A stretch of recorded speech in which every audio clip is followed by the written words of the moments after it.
Welcome back to my YouTube channel. Make sure to like and subscribe to the channel for more interesting stories like these.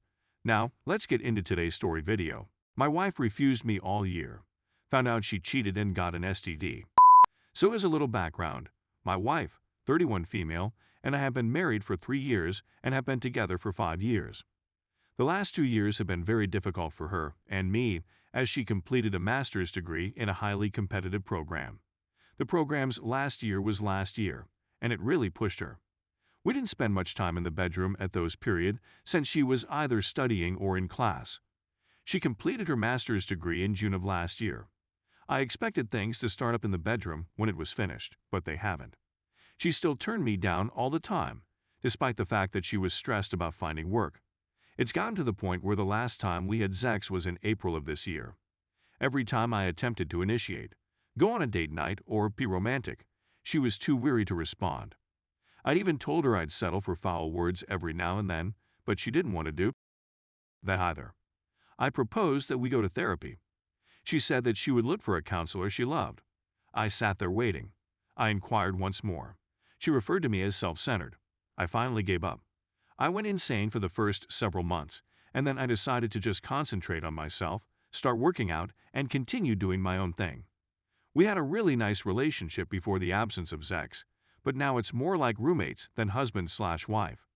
Let's go back to this past weekend. We watched the Super Bowl with another couple who are dear friends of ours. We met and began hanging out with a random group of folks who were also watching the game when we were at the sports bar. A really lovely lady from that group kept ending up next to me, making small chat with me and staring at me in a clearly flirtatious manner.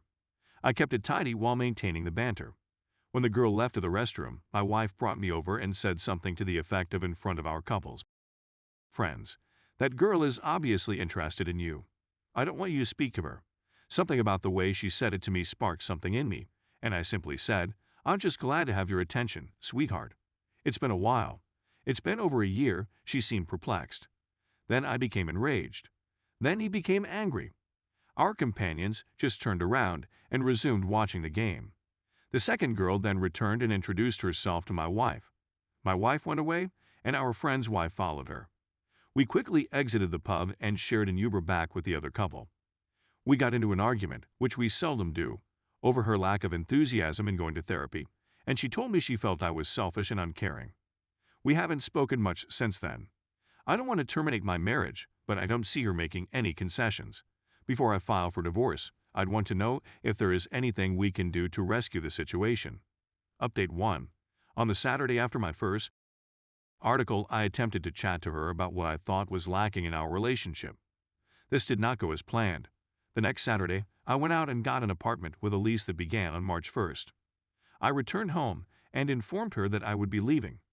I said that I had no idea what was going on with her and that since she refused to do something about it, I desired a divorce. I loved her, but I couldn't continue to live as a prisoner. She became very silent and then began weeping, telling me that I was harsh and selfish, that my obsession with sex was the problem, and that I should get treatment for it again. I was hoping she'd say anything more, but she didn't, so I simply began packing a few things for work. She inquired where I was going, and I told her I was going to stay with my parents for a few weeks until my lease began.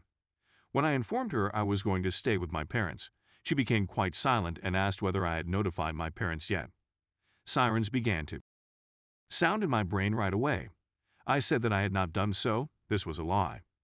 Then she became silent for about 5 minutes, and just as I was ready to go out the door, she implored me not to.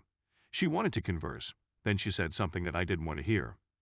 Last year, she cheated on me with a boy in her class. I also acquired an STD. Nothing deadly, but not the type that can be gotten rid of. She said that occurred just once, but I am certain that is not the case. I felt completely numb. A female acquaintance informed me that wife infidelity was a possibility, but I didn't trust her.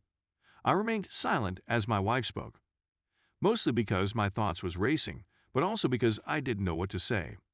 I realized now that I had spoken all I had to say in the preceding year, and now I had nothing. After she finished speaking, I just said, "Okay." I felt completely numb, and I left the home with her in it to go to my parents' place, which was approximately 2 hours away. I assured her I'd return, but I haven't seen her or been to the home since. When I arrived to my parents' place, I told them everything.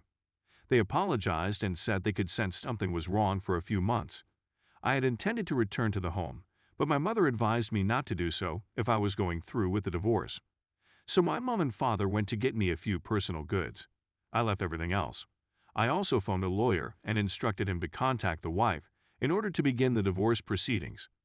Wife has contacted me on my mobile phone and at work many times, and she has even emailed me, but I have not read anything. She also had one of her friends contact me and ask me to please speak to my wife and apologize, but as soon as I learned it was a friend of hers, I hung up. In April, I'll have 2 weeks off and intend to visit Vegas with a friend.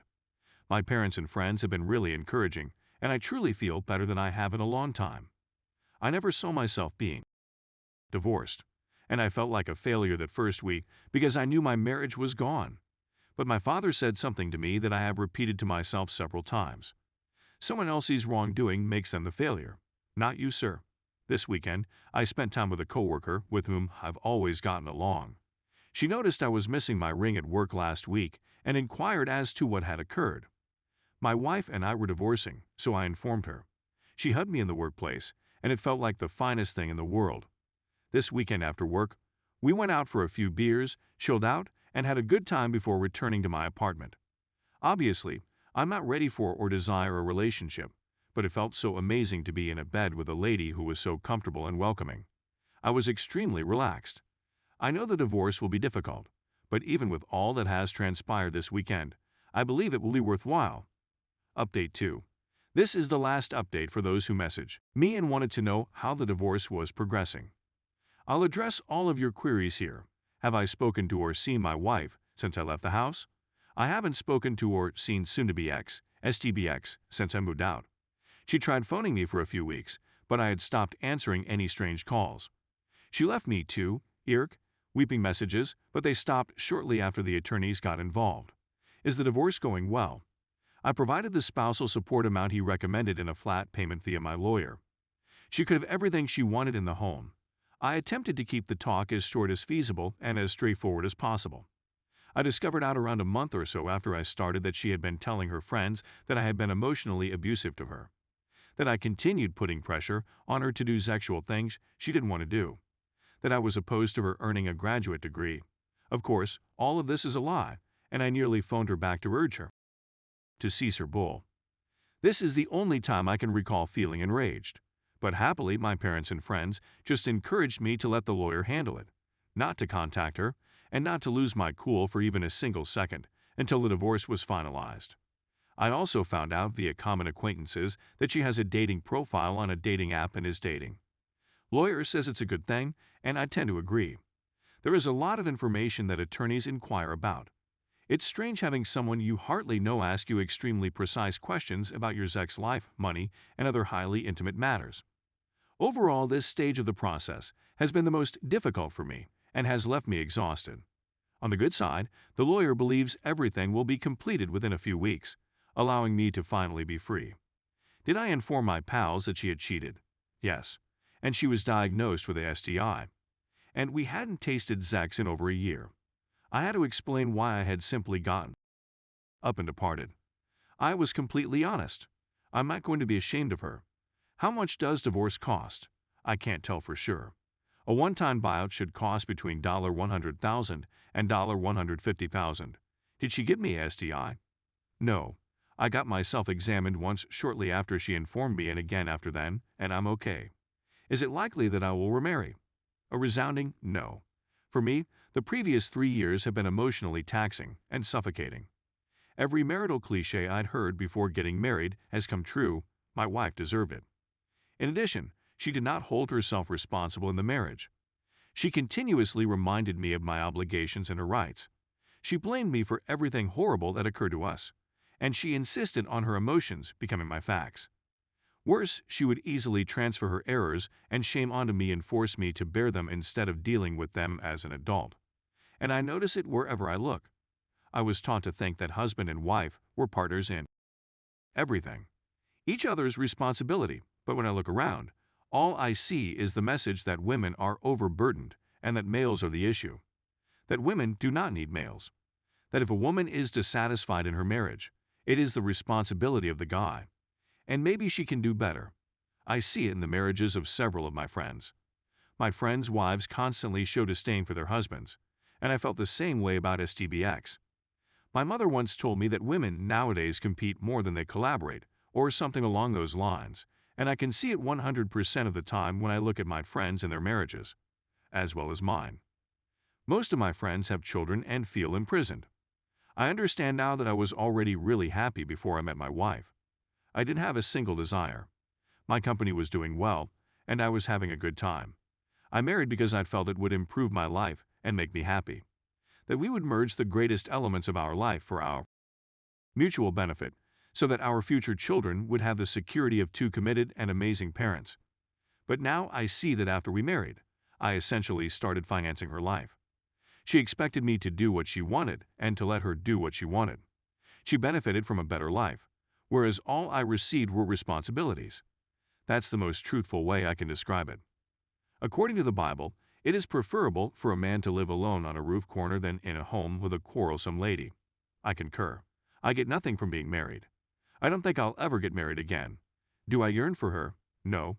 For me, closeness and trust are essential components of attachment, common, I think, and comfort. I didn't have either of them with her. I had the opposite. I was feeling inadequate. She continued moving like though I was continually attempting to strike a target. I never felt that way in my life until she came into my life, and a part of me knew she liked it that way. So that the emphasis would be on me rather than on her. That isn't love. That is awful. So, no, I'm not missing her. Now, I feel like a better guy. Is it true that I'm still dating a coworker? We haven't shared a bed in a few weeks, but we continue to hang out, and I like it. I'd say we're pals. Thanks for reading.